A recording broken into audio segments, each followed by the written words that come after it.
dreadful stuff. Tell me more, tell me more. What is going on? Electric Seal man, are you in trouble? The Electric Seal. So owning the BYD Seal all-wheel drive Excellence is not without issues.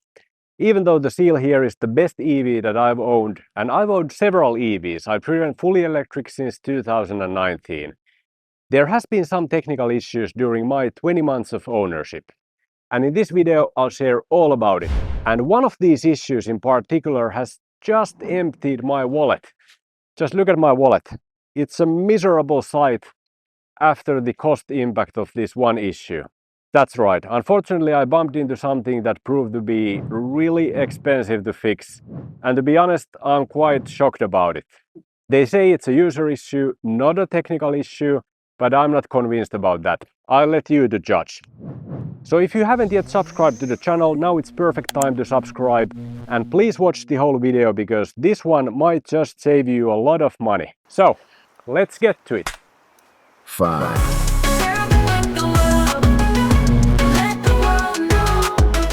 Alright, number 5. This is the first technical issue which I faced with the Seal, and that was the camera fogging up. So this windshield camera, which is used for ADAS functions or the active driver assistant system functions, was fogging up in certain conditions. So on cold autumn mornings, especially with some fog and high humidity, this camera got all foggy quite easily. And especially when the sun was shining at the low angle, together these caused the camera to be blocked. So the car just said that camera blocked and disabled the whole ADAS functions, including the intelligent cruise control, which of course was quite irritating because I use the intelligent cruise control on a daily basis, and I assume most Seal owners do. Now the good thing is that this issue has been mostly resolved by two things. First, about user behavior, so using the air conditioning control so that it puts more heat onto the windshield. That already helped to mitigate this issue last year. But also the software updates. So I think this hasn't been officially announced, but based on my experience, the AC functionality has been improved since old versions like 1.2 over the versions 1.3, 1.4 and now 2.0.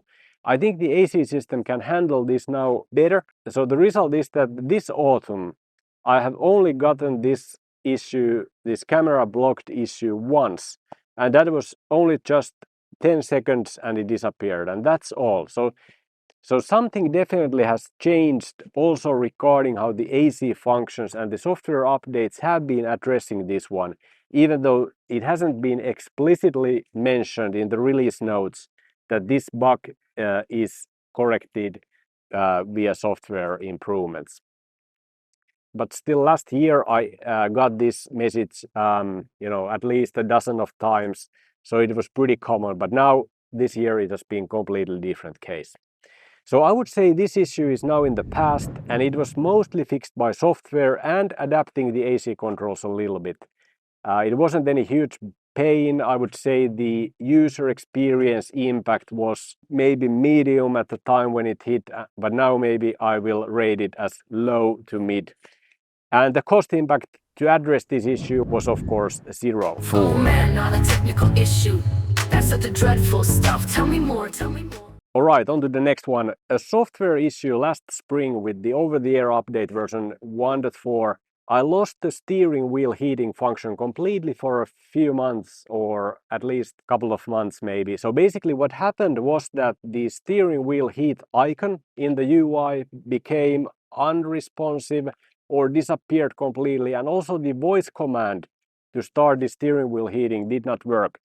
And I couldn't even activate it through the mobile app. So I was just without steering wheel heat during that time. And this just came out of nowhere. It wasn't right after any over-the-air update, but just one day it started first acting up a little bit, and the next day the whole thing was gone from the software. Of course, you could say that this is one of those first world problems, and yes, it is. It's all about convenience, really. This is not a must-have kind of feature for being able to drive the car or anything like that.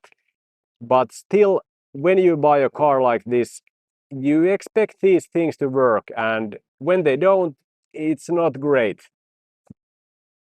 But luckily, this was in the beginning of April, so it wasn't anymore during the winter season. Because I can tell you, when it's -10 to -15, you really appreciate the steering wheel heating. And well, the good thing is that this got addressed quickly. It was the second iteration of the 1.4.0 over-the-air update that came in, I think, middle of May.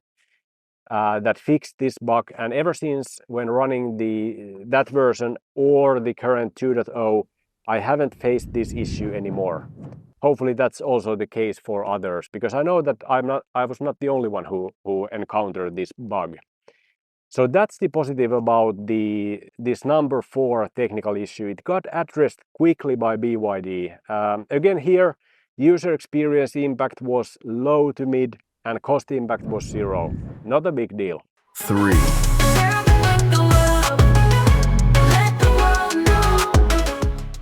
Number 3, the infamous DC charging bug. Alright, so this is one of my so-called favorite topics.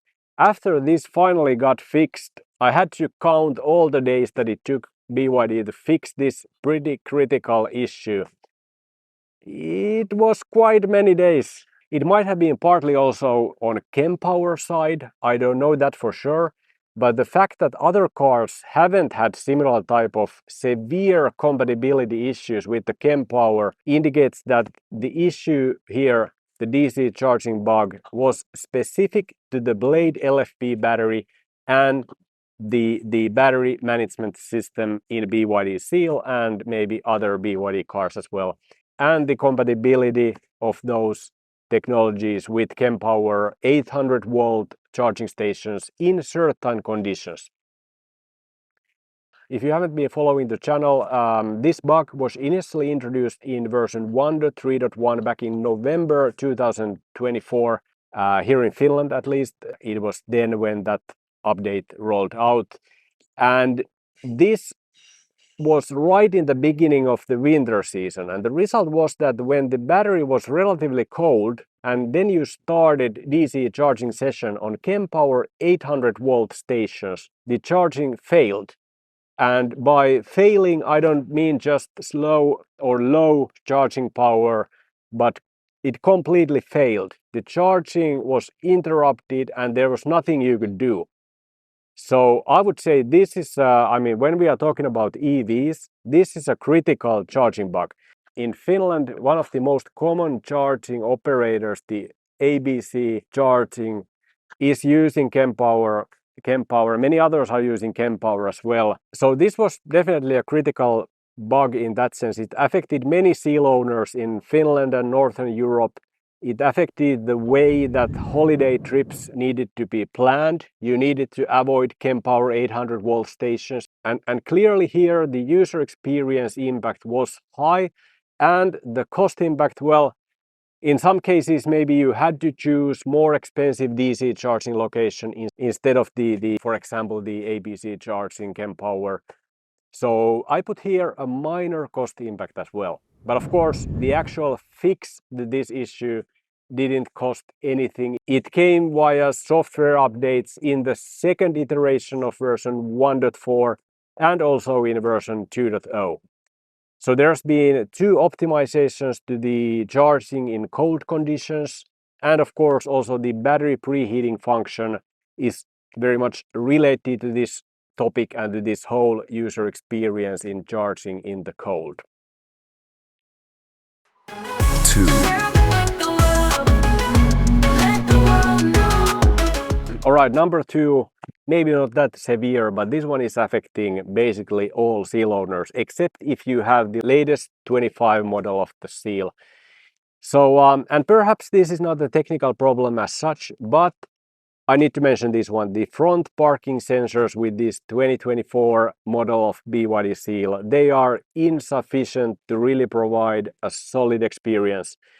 Myself, I have already gotten used to this, so I'm not really bothered by it anymore. But I remember when I first switched from Kona to the Seal, one of the first shocks was how the front sensors work. They are positioned in the sides at the front. And when you are approaching an obstacle at straight angle, these parking sensors, they don't warn you early enough. So you can't rely on the sound warning. The workaround is to enable the front camera, which then is the tool to park really close to the wall or fence or whatever obstacle you have there. And I actually read from the Electric Seal idea board someone saying that the new 25 model of the Seal actually has 4 front parking sensors. So this one seemed to have been addressed with hardware changes. But of course, that doesn't help us with the 24 model. Initially, when I noticed this, I would have rated the user experience impact as medium, but now when I have gotten used to using the front camera, I'll put this as well as low to mid as UX impact, and no cost involved, but I'm sure that someone has scratched their front bumper due to this inadequate functioning of the sensors and inadequate placing of the sensors. So for someone, this cost impact definitely is more significant, unfortunately. 1.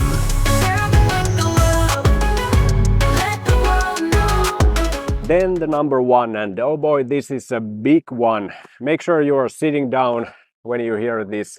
Luckily, I was sitting down at the service point when they broke the news to me. But now, before I share this issue, I need to highlight the fact that I am not a new EV owner. The Seal is my 3rd EV during the last 6 years, so I'm not exactly newbie here. Because the issue that I have faced here is something that can more easily happen when you just switch to your first EV. But that's not the case here. So, recently I noticed a bit of unusual sound coming from the brakes, and initially I thought it could be just the usual surface thrust, which I have occasionally cleared with hard braking every now and then.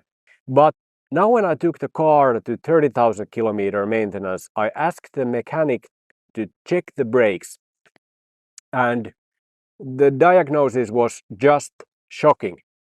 The brakes are destroyed by rust. My brakes are gone.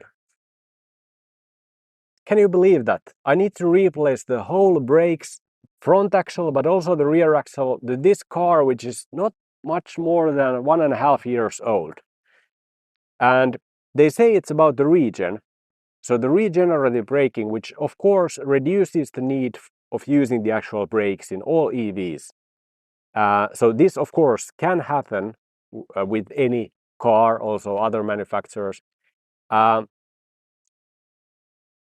because all EVs have some sort of regenerative braking.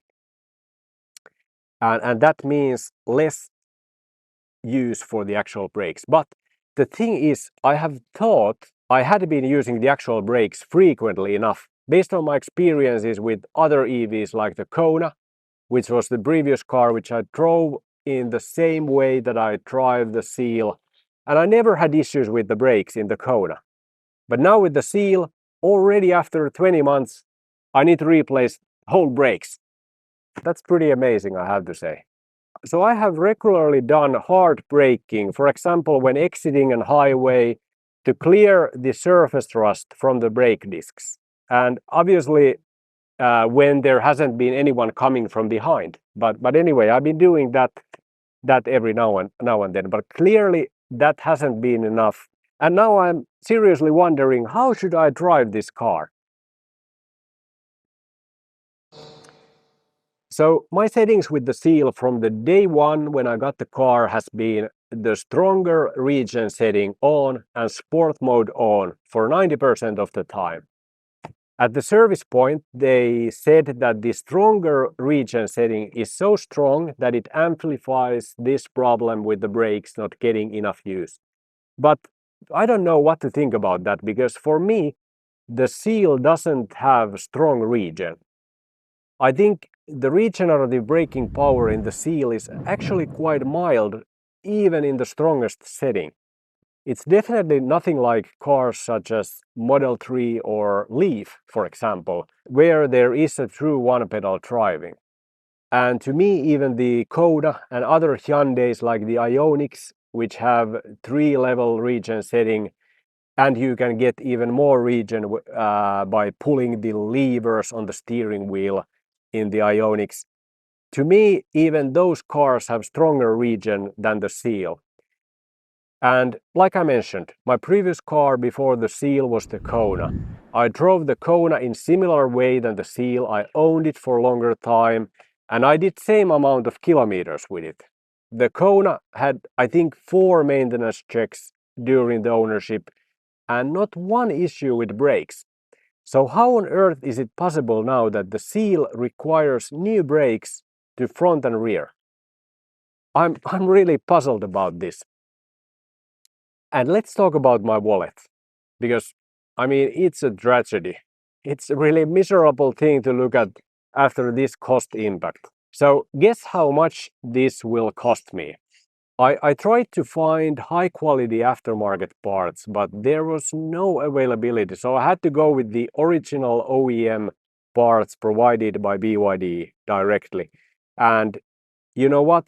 They are pretty damn expensive. So I just put up a poll here on the channel. See the link in the comments. So please cast your vote on how much this will cost me having the new brakes and the installation work. And I will then reveal the final figure when I'm emotionally stable to do so. So yeah, the original brakes, they have developed some corrosion on the discs, especially on the inner surface. So this is not about surface rust in any way. And the discs and the pads need to be replaced. That's a pretty costly repair. So this number 1 item, I will rate user experience impact as medium due to the sound and noise coming from the brakes. The cost impact is BSC, so really not happy about this one. I'll get this issue hopefully solved in about a week when I have the repair scheduled. And of course, warranty doesn't help here at all. The warranty doesn't cover brakes because those are parts that naturally wear out. But like I discussed, I don't think that's really natural in this case. I find this very unusual with the age of the car and my driving habits compared to previous experiences with other EVs. This shouldn't be happening. So I have sent an inquiry to BYD about this. So let's see what they answer. I will report it here on the channel. So that was my top 5, or should I call it bottom 5 of the technical issues that I've encountered with the Seal so far. Well, luckily there hasn't been too many issues, but it's also good to take a look at the Electric Seal idea board, which is completely community driven exercise where all subscribers of this channel can report issues, make feature requests, and discuss and vote also issues and ideas of other Seal owners worldwide. So please take a look at the idea board and see what others have reported, and feel free to also add your ideas and bug reports. And let me know if you have had any issues with the brakes of the Seal or any other EV, and maybe share your advice to me. How should I drive this car now going forward? But anyway, today's topic was not that positive, but hopefully you at least on some level enjoyed this content. Thank you for watching, and until next time.